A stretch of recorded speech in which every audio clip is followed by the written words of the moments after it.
avec le Crédit Mutuel, partenaire des grands événements sportifs.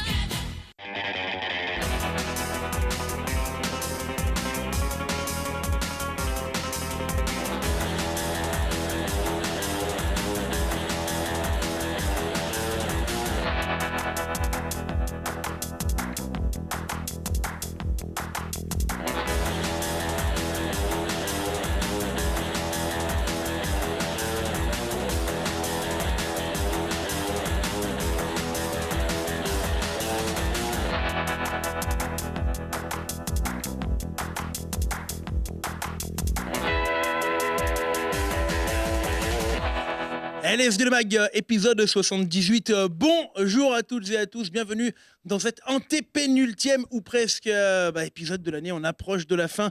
Les mecs, on a perdu Clément Chaussin qui est parti se faire bronzer dans le nord de la France. Il y en a qu'un, c'était lui Clem, hein. On te salue. Bien bas. Ça va Matt ? Ouais, ça va. Pour une fois, j'ai l'air mec sur cette Bah ouais, il faut dire que tu reviens d'un trip d'Amiens avec les loustiques qui sont là, c'est-à-dire l'équipe de foot US de Grenoble, les Centaures. C'était bien ? Ouais, ils ont joué la finale du Casque d'Or, la deuxième division française, et nous parlerons de tout ça dans la deuxième partie. Voilà, on a un petit docu préparé aux petits oignons, enfin des extraits, parce que Mathieu a tout cassé, donc on peut pas tout dire. À côté de toi, Valentin. Salut Val. Salut à tous. Ça va Val ? Ça va très bien, très bien. C'est toi qui tiens un peu la baraque là en ce moment. Surtout la baraque. Ouais, voilà. Non, c'est la baraque. Valentin Barre. Voilà. Il fallait qu'il s'auto-flagelle sur un jeu de mots. Martin Chabal, notre stagiaire préféré, comment ça va ? Ça va bien là, avec ce petit jeu de mots, ça m'a. Voilà. Petit maillot. Allez voilà, tricolore. C'est la Coupe du Monde. Voilà. T'es pas très bon en pronostic, mais c'est pas très grave. On t'a pas pris pour ça, heureusement. Donc les Centaures sont avec nous. Ils sont tous là, ou presque. Hein. Non, presque. On va dire, c'est quand même pas mal. Hein. 4, 8, 12, 16, 17. J'ai compté un peu à l'arrache.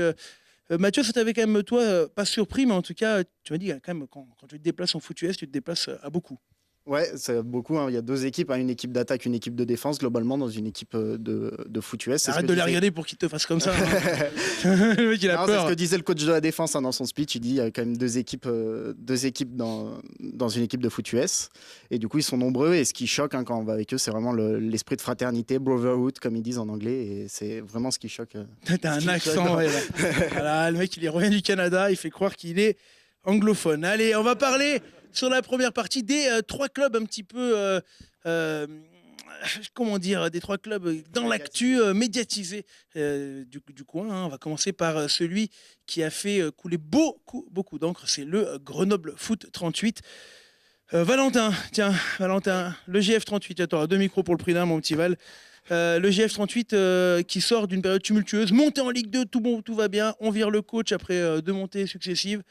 Et alors là, c'était un peu n'importe quoi et n'importe comment, et c'est en train de se tasser. Voilà, c'est en train de se tasser, effectivement. Vendredi dernier, il y a eu une conférence de presse pour annoncer la venue du nouveau coach. Max Marty, le manager général du club, en a profité pour clore le débat Olivier Guégan ou pour définitivement passer à autre chose.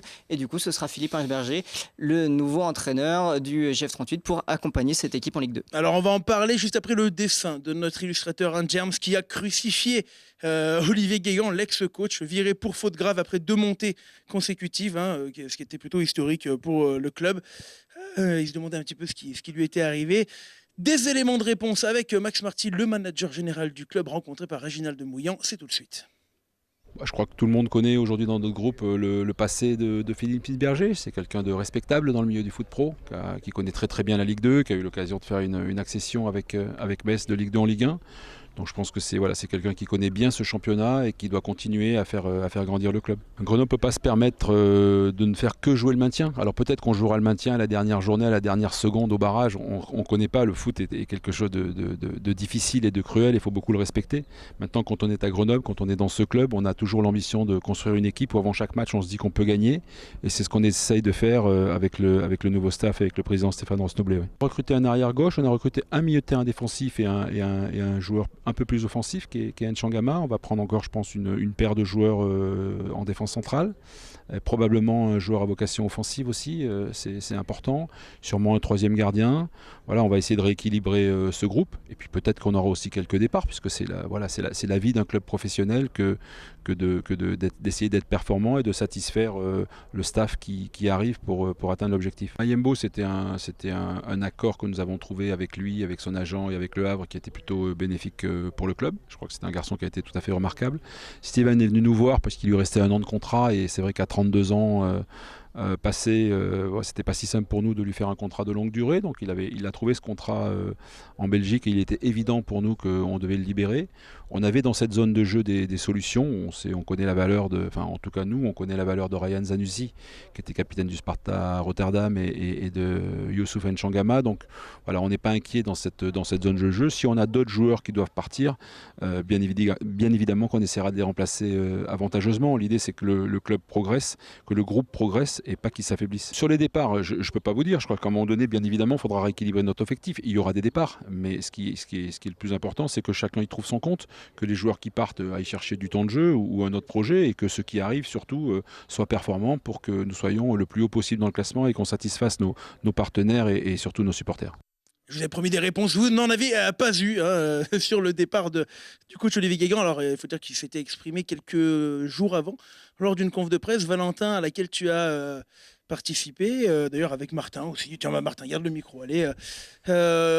Les raisons du départ d'Olivier Guégan sont quand même assez floues, en tout cas, elles ne sont pas énoncées correctement. C'est ce que j'allais dire, ouais, c'est un peu flou, on n'a pas trop de réponses sur pourquoi, en fait, quelle faute grave et tout ça. Il a dit que c'était surtout, il fallait placer une forme juridique sur l'éviction, mais c'est vrai qu'on est encore un peu dans le flou, pas trop de réponses. Et là, maintenant, on a un nouveau coach, il essaye de repartir et on espère pour lui que la mayonnaise va prendre. Martine Aubry disait quand c'est flou, c'est qu'il y a un loup. C'était juste avant que François Hollande arrive à la présidence de la République.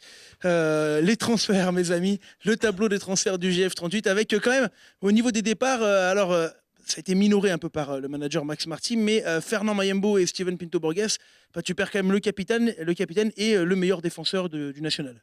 Effectivement, c'est des départs conséquents pour le GF38. En attendant, on sait que on connaît déjà son remplaçant, ce sera Jérôme Mombry qui arrive en provenance du Gazélec d'Ajaccio. Et on a au même titre que Youssouf Nchangama qui joue lui un petit peu plus haut au milieu de terrain. Ryan Sanoussi lui joue au Sparta Rotterdam. On attend, comme vient de dire et d'expliquer Max Marty, encore quelques recrues et on est encore au tout début du mercato. L'effectif grenoblois risque encore d'être un petit peu chamboulé. Voilà, quelques photos de cette saison du GF38 qui était quand même une réussite, il faut le dire. Alors Valentin, la question c'est est-ce que maintenant on prend trop de risques à changer le coach avant d'attaquer la Ligue 2 qui est un retour dans le monde pro. Et en fait, on ne peut pas trop savoir à l'avance. C'est impossible de répondre à cette question. Philippe Hirschberger a maintenant les clés du club du GF38. Il va falloir qu'il fasse avec, tout simplement. Il était conscient du défi qu'il attendait, d'autant plus dans ces conditions-là. On l'avait vu avec Martin en conférence de presse. Ça a l'air plutôt d'un bonhomme quand même sérieux. Très sérieux évidemment, qui a énormément d'expérience dans ce championnat de Ligue 2. On rappelle qu'il sort du FC Metz, où même si la dernière saison a été un petit peu compliquée, il est quand même monté avec ce club de Ligue 2 en Ligue 1. Donc il a quand même cette expérience des montées. Et puis c'est surtout un profil d'entraîneur qui joue. On rappelle aussi que le GF38 sort d'une saison accomplie avec une montée, mais pas forcément en termes de spectacle, pas forcément en termes de jeu. C'était la 3e plus faible attaque de National, le GF38. Or Philippe Hirschberger a aussi cette mission de faire une équipe qui joue et de ramener du public au Stade des Alpes. Voilà, je reconnais bien l'optimisme de Valentin Barre qui nous permet de finir le GF38 sur une note plutôt globalement bonne, avec quand même le calendrier. Alors on a des matchs amicaux qui commencent à tomber, tout n'est pas fixé, mais surtout Grenoble recevra Sochaux. Et historiquement, on se rappelle, il y a quelques années, c'était contre Sochaux que Grenoble jouait, ça remontait en Ligue 1 à l'époque. Martin, mais tu devais avoir quoi, 7-8 ans? Ouais, c'est ça. C'est ça. Valentin connaît mieux l'histoire. Voilà. Allez, on va enchaîner rapidement, les gars, avec les brûleurs de loups de Grenoble. Et là, je me retourne vers toi, Mathieu, notre expert hockey sur glace. tout semblait aller pour le mieux dans le recrutement des BDL. On est en train, voilà, donc consolide, tout va bien. Et là, patatouf, patati, ça veut rien dire, mais on perd le meilleur joueur du championnat, tout simplement. Kyle Hardy, du jour au lendemain, comme ça, paf. Très certainement, oui, le meilleur défenseur. Le meilleur joueur, ça reste à voir, mais très certainement le meilleur défenseur. Et ça fait un trou. Après, il ne faut pas oublier ce qui était arrivé avant, quand même. Ces 3 attaquants énormissimes, avec Damien Fleury qu'on attend de pied ferme à Grenoble. Ouais, alors on allait faire un peu le point des transferts, mais c'était surtout pour dire que, alors que c'était un long fleuve tranquille, cette intersaison, Grenoble a dû se remettre au travail là en peu de temps, quoi. C'est ça. Alors, sachant ils planchaient quand même sur la défense, parce que la défense, à l'heure actuelle, il n'y a que 3 gars qui sont confirmés. Donc, dans tous les cas, il faut construire une défense. Mais maintenant, c'est le défenseur numéro 1 qui est parti. Alors, il y a 2 options. Soit on fait confiance à Sébastien Bisaillon pour annoncer ce rôle, ce qui est possible. Il l'a fait à Angers, il l'a fait à Briançon en devenant champion de France. Soit moi on qui trouve quelqu'un d'autre. Et c'est totalement possible de faire confiance à Bisaillon. Ou alors, il faut rappeler Dame Malka, quoi. Aussi, mais il n'avait pas réussi vraiment à endosser ce rôle lors de son dernier passage. Le coach n'a a priori pas aimé ses playoffs puisqu'il dommage ça, c'est dommage. Ouais, c'est un peu la... Il finit une grosse saison régulière et après ses playoffs étaient un peu en dedans et le coach n'a vraisemblablement pas aimé ça puisqu'il l'a benché sur quelques matchs et au final il s'en va. C'est pas le seul. Alors est-ce qu'il n'y a pas un truc quand même parce que Giroud pareil, grosse saison régulière, baisse en playoff. Rodman. Giroud, je pense que c'était plus ou moins prévisible dans le sens où son jeu n'allait pas au play-off. C'est un joueur qui manquait cruellement de vitesse et en play-off, les espaces se réduisent et il y a besoin de vitesse pour se créer des espaces. Et mais avec l'expérience qu'il avait, quand même, il a pointé toute la saison et puis arrivé en play-off, plus rien. Et Rodman, sur le départ également, Rodman, mais c'est pas pour les mêmes raisons. Voilà, raison personnelle pour Rodman qui formait quand même avec Giroud et ça marquait pas mal de points. Avec Giroud et Golicic, il manquait un centre aussi à cette ligne. C'est le problème qui a été pointé plusieurs fois du doigt. Donc le départ d'un de ces 3-là était inévitable. Le fait que ça soit Giroud ne me paraît pas une hérésie dans la gestion du club. Alors le tableau des transferts des brûleurs de loup, on le rappelle, Kyle Hardy sur le départ.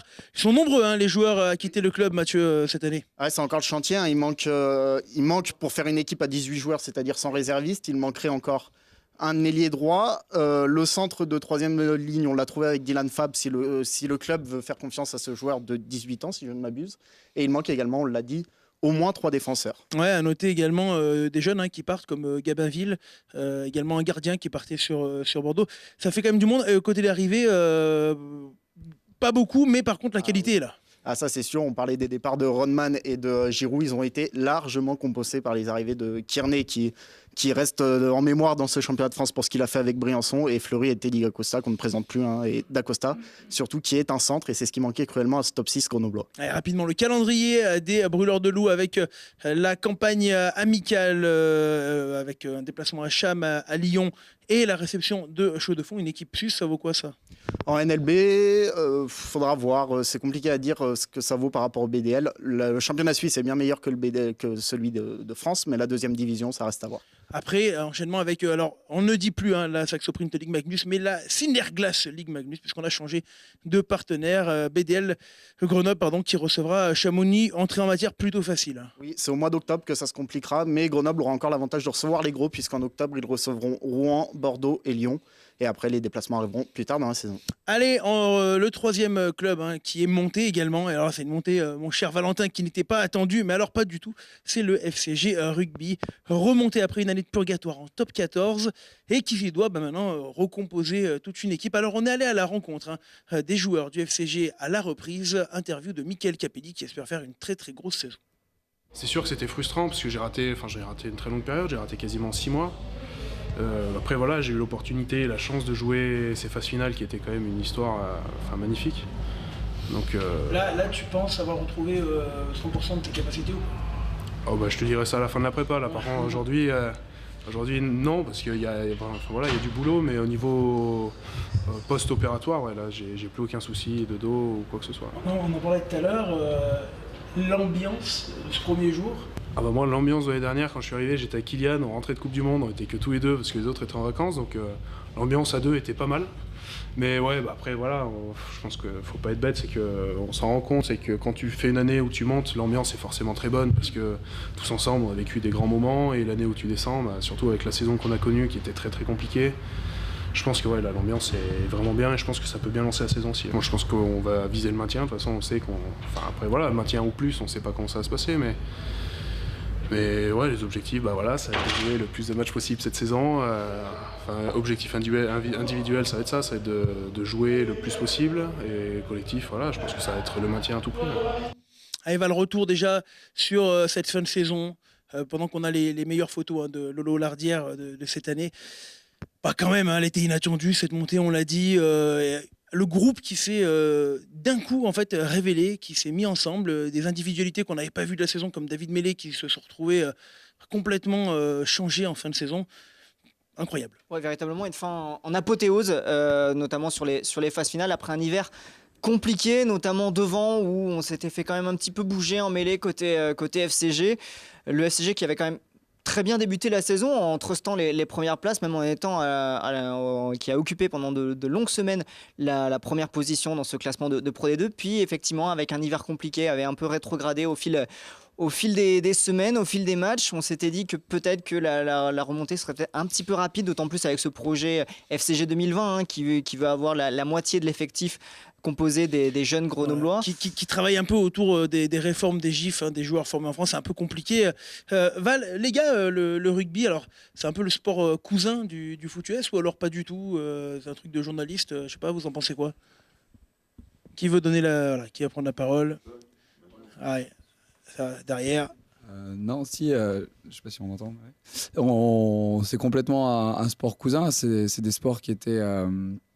qui ont la même racine historiquement et on retrouve beaucoup de valeurs communes entre le rugby et le football américain, que ce soit athlétiquement ou dans l'esprit d'équipe et la combativité.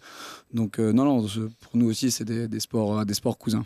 Ça vous arrive un peu de faire des fois des entraînements je sais pas, mélangés, ou c'est un peu compliqué? Je sais qu'à Thonon, il y a une équipe de foot US qui marche bien et qui parfois fait des entraînements comme ça avec l'équipe de rugby de Thonon qui est un peu plus basse que le FCG quand même. Ouais, mais parce que leurs stades sont collés l'un à l'autre, donc ça a une proximité, on va dire, qui va favoriser ça. Mais non, nous, on n'a pas eu l'occasion de s'entraîner avec le FCG. Ce serait un truc vraiment sympa à faire, je pense. Un petit défi, on va plancher dessus. Valentin, on revient sur les transferts du FCG. Il a fallu gérer le recrutement pour du top 14 qui n'était pas prévu. Du coup, on a rappelé des anciens, mais quand on rappelle des anciens, des fois... ça se passe pas très bien, comme c'est le cas pour malheureusement Sona Tomalolo. Et alors ça, c'est la tuile grandeur XXL. Effectivement, oui, c'est Sona Tomalolo qui avait fait une fin de saison absolument hallucinante. Une saison entière, franchement. Oui, effectivement, 35 ans, il a été énorme tout le long. C'est un des meilleurs marqueurs d'essai du FCG, tout simplement, cette saison. Il tenait la baraque à gauche de la mêlée. Effectivement, là, cette annonce qu'il rend sa pratique au rugby. Problème de cervical. Exactement. Obligé de prendre sa retraite. Alors, on a le tableau des transferts, Val, qui va arriver. Alors, on le voit, beaucoup de départs, beaucoup d'arrivées. Mais dans les arrivées, il y a une partie qui était prévue pour de la Pro D2. Je pense notamment à Steve Blanc-Mapaz. Alors, pour le coup, qui est un local et qui était venu dans un projet Pro D2 peut-être à plus long terme et qui vont du coup connaître le top 14. Je reste quand même optimiste moi, pour le FCG parce que souvent les promus sur la première partie de saison arrivent sur la dynamique de la saison précédente à marquer des points quand même en vue du maintien. Mais je te rejoins sur ton optimisme parce que effectivement s'il y a des profils dans ce recrutement qui paraissent plus Pro D2, tu as parlé de Steve Blanc-Mapaz, mais on peut aussi parler de Clément Anceli, le troisième ligne ex de Massy ou encore Théo Nanette, le demi-mêlée d'Aurillac. Il y a eu un recrutement intelligent qui a été fait en récupérant notamment Gaëtan Germain. Meilleur buteur du top 14. Meilleur buteur du top 14, juste. Ben Lucas encore, qui a été 2 ans au MHR, qui a eu une grosse carrière en Super Rugby et qui vient compenser le départ de David Mêlé. Un recrutement malin qui devrait pouvoir... Alors, on va pas lutter pour le top 6 en top 14, faut pas se leurrer, mais un maintien semble vraiment envisageable. Allez, on verra. Oui, Matt, tu voulais rajouter quelque chose? Oui, en plus, Grenoble, si je ne m'abuse, n'a quasiment pas d'internationaux, voire pas du tout. Ça pourrait être un avantage. Alors, ils ont des internationaux moins de 20, champions du monde. Ils en ont 2, Gérassi et Berruyer. Et attention, parce que maintenant qu'ils vont être en top 14, est-ce que sur un coup de grisou... et dans un groupe élargi d'une équipe de France en vue d'un tournoi, est-ce qu'il ne pourrait pas être intégré? On leur souhaite, notamment avec Gérassi qui est le surdoué du rugby local. Le calendrier des matchs à venir avec 3 matchs amicaux au programme pour Grenoble, à savoir Provence, Valence et les Zèbres de Trévise. Ce sera Lyon à Valence. ce sera Lyon à Valence, oui, parce que Valence n'existe plus, puisque le Rock, tout le monde le sait, bien entendu, a été... voilà, il fallait bien que je la fasse. Et le calendrier du top 14 est à venir, sachant qu'ils iront à l'extérieur pour commencer. Alors, c'est pas encore connu, mais voilà, c'est le grand Miam qui nous a dit ça. On va terminer, mon cher Valentin, sur cette première édition avec le dessin d'Olivier Giroud pour dire, voilà, les Français gagnent petit bras. Donc, notre dessinateur qui prend tout au pied de la lettre l'a dessiné avec des petits bras, notre Olivier Giroud local.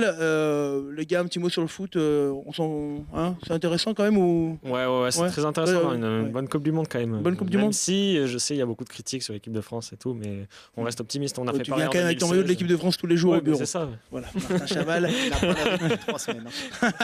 Allez, merci beaucoup. On se retrouve là sur le plateau d'ici 35 secondes et on va parler maintenant de football américain, le vrai foot, comme eux ils le disent, à l'inverse des autres. C'est dans 30 secondes.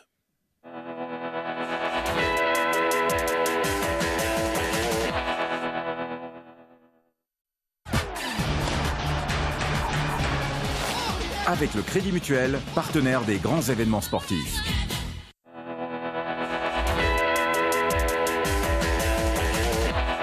Retour sur le plateau de LSD Le Mag. Les gars, on reçoit une petite partie du coup de l'équipe des Centaures. Je pensais qu'ils étaient beaucoup, mais en fait, ils sont peu par rapport à l'effectif global. Mathieu, tu étais avec eux tout ce week-end car ils ont joué la finale du championnat de France de seconde division, donc le casque d'or. Alors pour les néophytes, le casque d'or n'est pas l'élite puisque c'est le casque de diamant qui est voilà, sur une compétition d'ailleurs que les Centaures vont jouer l'année prochaine. C'est ça, l'année prochaine, parce qu'après un beau parcours du coup dans leur conférence sud qu'ils ont remporté aux dépens de Montpellier, ils étaient invités à jouer la finale nationale face aux Spartiates d'Amiens qu'ils ont perdu 35-19. Malgré un bon retour en deuxième mi-temps, la première a été finalement fatale. Alors, avant de rentrer dans le vif du sujet avec toutes les composantes du club, on va sortir un petit docu, un insight comme on aime faire chez LSD. Voici un premier extrait d'un document qui sortira dès demain sur le site du Sport Dauphinois.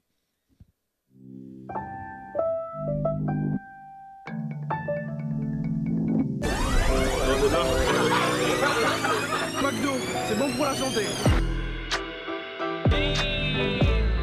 Très important pour la circulation sanguine. You're starting to get your mind into what this day is, okay? And this is the day where we fulfill our destiny and lift that trophy, okay? Voilà, c'est très court, c'est frustrant, c'est des extraits, c'est juste fait pour faire monter la pression. Les gars, alors je ne sais pas qui veut parler peut-être en premier. Alors j'ai peut-être le président là-bas dans le coin qui peut peut-être déjà ouvrir globalement sur le sujet. Le foot US à Grenoble, y a une histoire déjà. Oui, je crois, on peut dire ça. Ça fait 33 ans maintenant que ce sport existe à Grenoble. Donc c'était probablement une folie à l'époque pour les quelques passionnés qui ont commencé ce sport. Aujourd'hui, je crois qu'on a construit quand même une structure qui est solide, qui veut performer, qui arrive à produire un bon spectacle et attirer un peu de monde. Donc voilà, aussi bien en termes de pratiquants qu'en termes de public, lorsqu'on a l'occasion de... Alors culturellement, le football américain, la France n'est pas un des pays majeurs du... Enfin, il y a encore... Non, mais... Ça reste quand même un des pays qui en pratique, mais on est encore à des années-lumière de ce qui se fait dans le monde pro, notamment aux États-Unis. Ça, c'est vrai pour tous les autres pays du monde. Ouais, c'est ça en fait. Peut-être le Canada, à l'exception du Canada, qui a son propre football, quelques variantes du football américain, mais ils font partie des créateurs de ce sport au 19e siècle. Les Mexicains qui sont pas mal parce qu'ils le pratiquent en université comme les Américains. Au Japon, ils sont aussi pas mal parce que de la même manière, ils le pratiquent en université. Après, tous les autres pays qui le pratiquent dans le civil, puisque quasiment nulle part ailleurs, il y a un système de sport scolaire comme il existe outre-Atlantique. Il y a du chemin à faire. Après, il y a des pays qui sont très en avance, comme l'Allemagne, l'Autriche, les pays nordiques en particulier, la Finlande, la Suède. Les Pays-Bas aussi et l'Angleterre où là ça a été un peu mieux par le passé puis c'est en train de revenir très fort également. Les pays de l'Est sont en fort développement, l'Asie ça se développe même au Maghreb, c'est vraiment c'est une expansion mondiale. Qui commence vraiment à se développer Brésil, maintenant. Il sort un petit peu de son cercle c'est ça. Américain. fondamentalement, alors voilà, les néophytes, ceux qui suivent le grand public qui ne connaît pas très très bien, tout à l'heure je faisais le rapport avec le rugby, pourquoi? Parce que c'est des gaillards qui jouent avec un ballon qui est à peu près ovale et qui de temps en temps tapent dedans avec le pied. Globalement, pour ceux qui connaissent le rugby chez nous, qu'est-ce qui différencie le football américain du rugby? Alors, il y a beaucoup de choses qui les rassemblent, enfin, qui a la même origine. Ah, c'est un téléphone, alors voilà, et en plus comme c'est le mien, non, si c'est le mien, voilà, on peut l'arrêter, je vais m'auto-blâmer, du coup je mettrai moi-même 2 € dans la caisse des téléphones. Président, je t'en prie. Non, alors oui, y a pas de souci. Donc oui, il y a beaucoup de choses en commun. D'abord, effectivement, on a la même origine que le rugby à 13, que le football australien, que le football gaélique peut-être moins, mais tous ces sports ont à peu près la même origine. Et c'est du contact. À un moment donné, on s'est séparés entre les gens qui font du soccer, du football association, soccer, qui, eux, jouent partout sur le terrain, et ceux qui jouent de part et d'autre d'une ligne de front, d'une ligne de mêlée. Et nous, on fait partie de ces sports-là qui jouent de part et d'autre d'une ligne de mêlée. À la différence du rugby, effectivement, nous, on se remet en position à chaque fois, un peu comme on le fait au tennis ou au volleyball. Voilà. Mathieu ? Tu disais que c'était d'origine américaine. Est-ce que vous, les joueurs, vous arrivez par là avec cette culture américaine que vous aimez, genre le rap, le basket ou des trucs comme ça, ou vous arrivez par là par passion du sport plus? Alors Patrick. C'est plutôt ça, ouais. Quand j'étais gamin, je faisais du soccer et j'étais beaucoup proche de la culture américaine. Et quand j'ai découvert ce sport, j'ai directement tombé dedans et depuis... ouais. Mais c'est depuis tout petit, j'ai toujours regardé le Super Bowl et tout, ça c'est toujours passé comme ça. Alors pendant qu'on passe des photos, également des centaures, puisque outre leur propre photographe, on a également Philippe Crouzet et Laurent Lardière qui étaient de temps en temps cette année pour immortaliser les moments. J'ai une question pour le coach, alors on va passer avec le traducteur derrière et puis un micro pour le coach, pour le traducteur. Coach, vous êtes Canadien? Oui. Quand au Canada on vous dit qu'il faut venir en France pour entraîner une équipe de football américain, quelle est votre première réaction? What was your first reaction when you've been asked to come over in France to coach football? I thought it was a great opportunity for me to experience football from another culture and another country. I wasn't really all that familiar with football in France at the time, but certainly learned a lot about it and prior to agreeing to come and have fully enjoyed my time since I've been here. Donc c'est plutôt positif. Oui. J'ai résumé, voilà. C'est ça. Non, mais globalement, est-ce que tu peux nous traduire un petit peu ce qu'a voulu dire le coach? Oui, donc au début, c'est ça, il était très, très emballé, très excité à l'idée de découvrir ce sport qu'il connaissait donc, dans une autre culture, dans un autre pays. Et après, ça a été un peu long, je me souviens plus.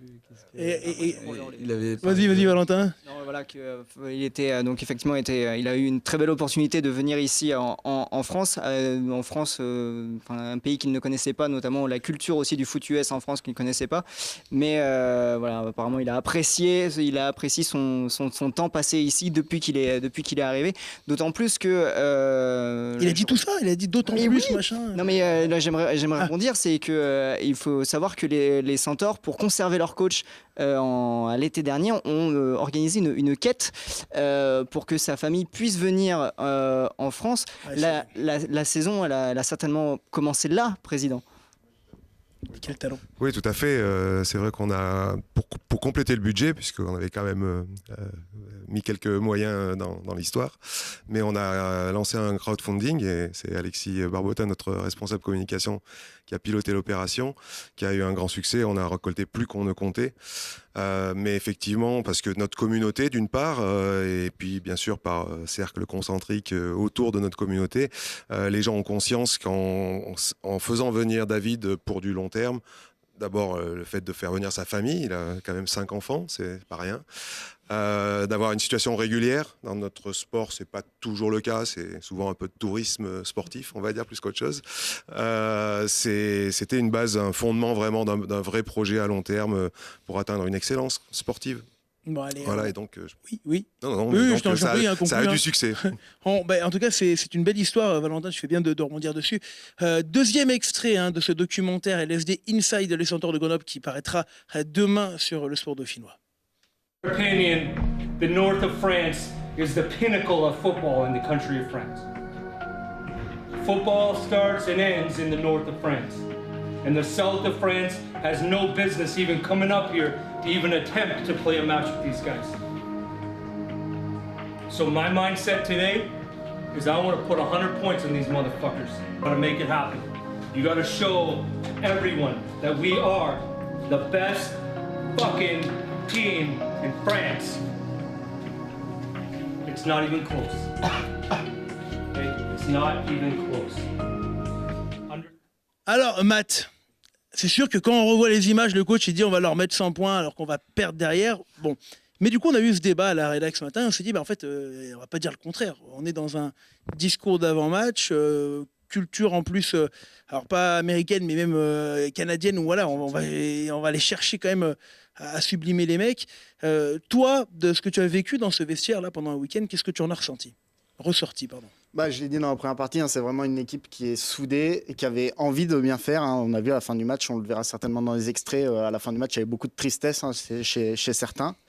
Et c'était vraiment cette envie, cette volonté d'aller chercher ce titre. Et on a utilisé des mots crus pour le faire, comme on l'a vu. Alors, du côté des joueurs, on va aller un peu sur cette finale. Là, je ne sais pas qui veut aborder Patrick ou à côté.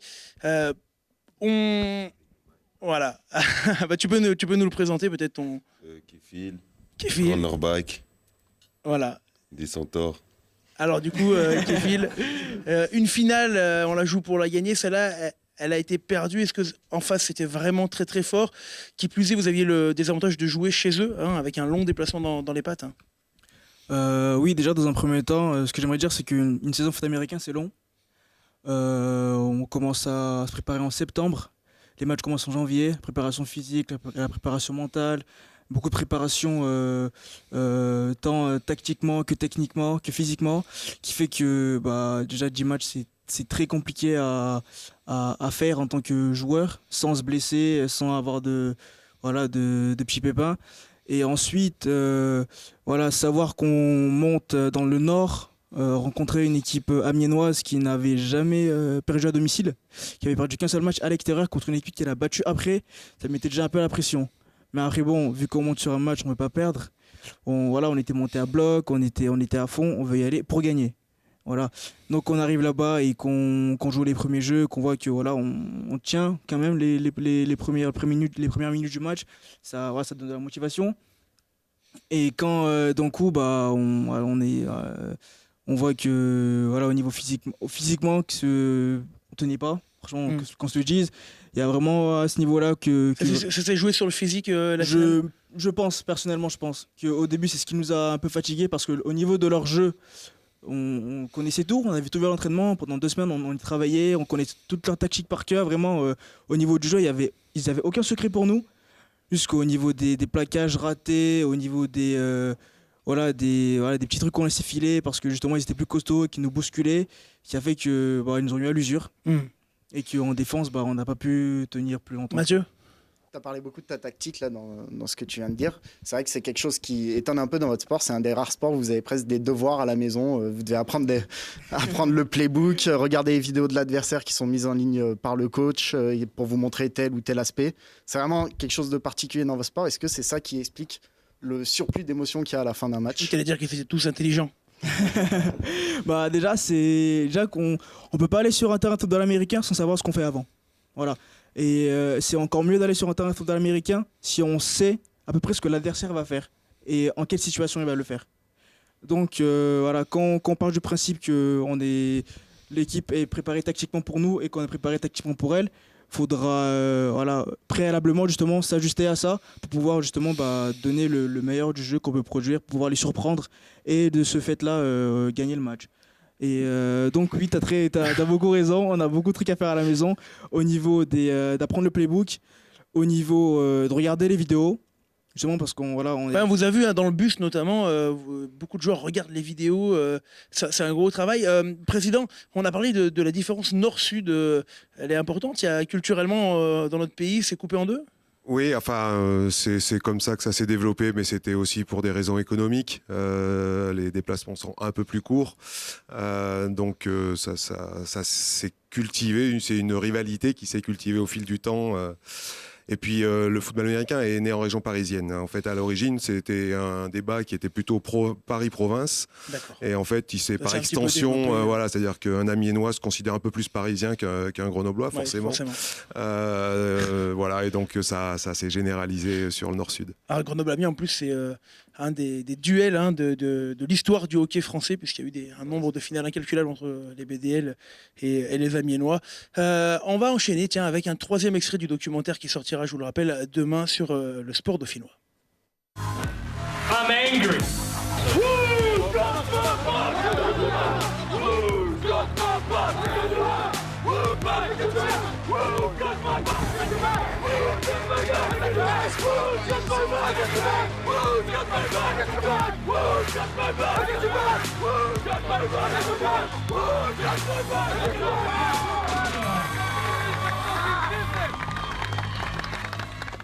Alors Mathieu, ça c'était un des moments forts hein, du docu qu'on découvrira demain. C'est ce trajet du vestiaire au terrain avec ce chant. Voilà, on est comme dans une autre dimension du sport. Hein. Ouais, c'est ça. Ça, c'est typique des sports américains. Je dirais même c'est typique du foot américain hein, parce qu'on ne le retrouve même pas tant que ça dans les autres sports américains.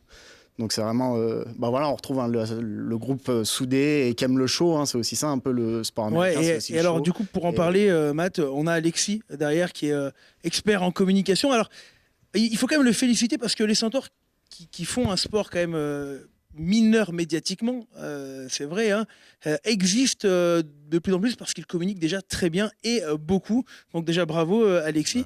Et tout ce qui tourne un petit peu autour du show, comment vous le cultivez vous ? C'est un sport spectaculaire. Alors forcément, on s'inspire énormément de ce qui se fait par ailleurs, et notamment aux États-Unis et au Canada. C'est aussi pour le show que les gens viennent. C'est pour le show que les joueurs viennent, vivent des émotions. C'est un moment d'émotion assez intense. Donc on a envie de le vivre. Les joueurs se préparent. Et puis ça libère aussi à un moment donné toute la pression qui est accumulée dans le vestiaire, faut que ça sorte avant d'arriver sur le terrain où il faut rester focus. Les brûleurs de loups aussi, hein, alors moi je les ai vus, eux ils crient comme un loup, du coup ils hurlent dans les couloirs, donc quand même il y a quand même cette proximité un petit peu culturelle. Alors j'expédie un peu parce que quand même l'émission avance et je voudrais qu'on arrive à parler avec un maximum de personnes. Matt, on enchaîne sur un 4e extrait de ce documentaire pour avoir un nouveau sujet de discussion.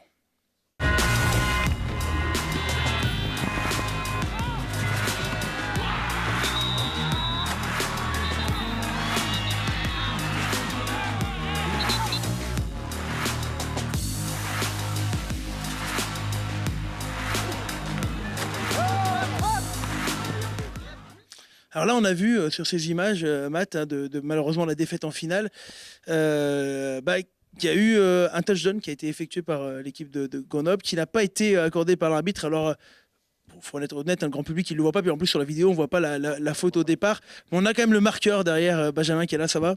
Oui, ça va, toi ? Voilà, des grosses... Merci, ça va. Mais il est poli pour une fois, tu vois, c'est bien la première fois.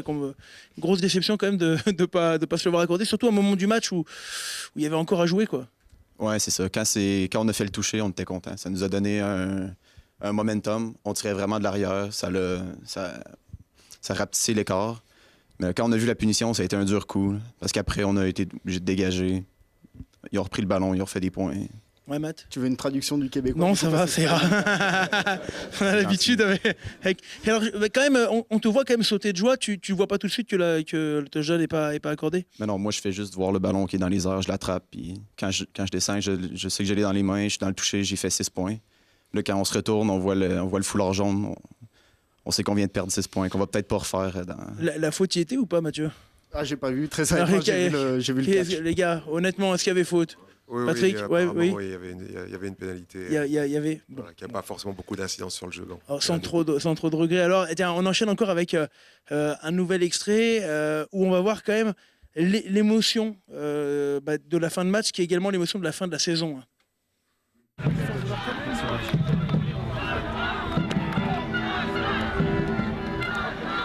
One second.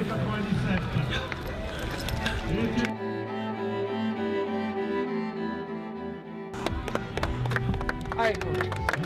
Allez, coach. Allez, coach. Alors là, on voit deux choses qui sont marquantes. La première, c'est que tous les joueurs, les uns après les autres, viennent serrer la main du coach. Les gars, Mathieu, ça, on aimerait le voir de partout, en fait. C'est un respect du coach qui est immense, on le sent de manière depuis le premier jour. Et je dis respect du coach, je devrais dire respect des coachs. Il y a plusieurs joueurs, quand les coachs leur adressent la parole, que ce soit David ou l'un des 4 autres coachs, ils répondent par oui coach ou oui coach. Du coup, c'est vraiment un respect qu'on trouve pas trop ailleurs. Enfin, il y a un respect partout, mais là, il est vraiment poussé à son paroxysme. Et alors, du coup, on va vous repasser la parole. Tiens, si tu peux redonner un micro. À la fin du match, on vous a senti très ému. C'est le groupe entier qui vous a même applaudi. Pour vous, coach, j'imagine que c'est vraiment, vraiment marquant. Hein. You know, really emotional at the end of the game. So you want to know if the team touched you and your experience touched you. Yeah, absolutely. You know, it's such a long season, and you know, these guys. And as I've said many times, these guys welcomed me in right from day one and have done everything I've asked them to do. And, you know, they've become more than just my players. They become friends. And you know, at the end of a match like that, it was pretty emotional, and a little bit of disappointment on my part that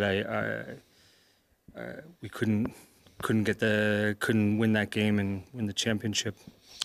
Val, allez, en synthétique. Petit moment de traduction, et tout simplement, il remerciait ses joueurs tout simplement parce qu'ils lui ont demandé beaucoup depuis le premier jour, qu'ils ont toujours été à l'écoute, et que forcément ça a été forcément très émouvant à l'issue de ce match pour des joueurs qu'ils considèrent maintenant plus que des simples joueurs, mais presque comme des amis. Voilà, on aurait voulu presque passer 40 minutes encore à discuter de Foot US, de la finale. On en reparlera l'année prochaine, surtout avec ce casque de diamant qui va être disputé par les Grenoblois. Merci beaucoup aux Centaures de Grenoble d'être venus très nombreux sur le plateau. Alors, vous n'avez pas tous parlé, mais le cœur y était. Matt, merci et bravo pour de les avoir suivis déjà pendant 2 jours. Merci à eux qui m'ont accueilli parfaitement. C'est sans doute le club qui m'a le mieux accueilli cette année. Voilà. Donc, et Valentin, ciao. Voilà, merci. Ciao, ciao.